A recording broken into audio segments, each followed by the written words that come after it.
Music by Solanki digital studio Harivav. Director Birbal Solanki.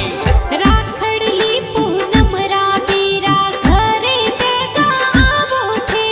स्वरूप भाई वेगा आवे बहना राखी बांधो जी। परदेसों सु वेगा आवो बहना राखी लाई जी।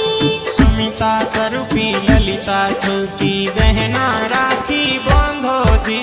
राखड़ली पूनम राबीरा अवळू थोरी आवे जी। रामा राम जी सुरती देवी मम्मी पापा लाड लडावे जी।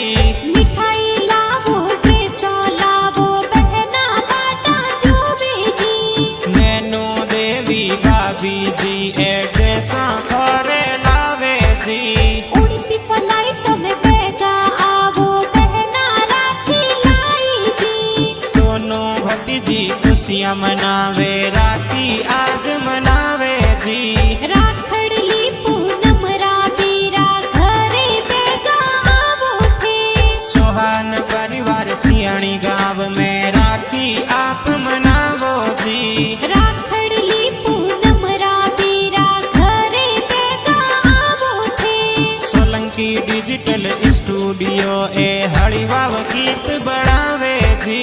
राखड़ली पूनम राबीरा अवळू थोरी आवे जी। डायरेक्टर ए बीरबल सोलंकी राखी रा गीत बढ़ावे जी।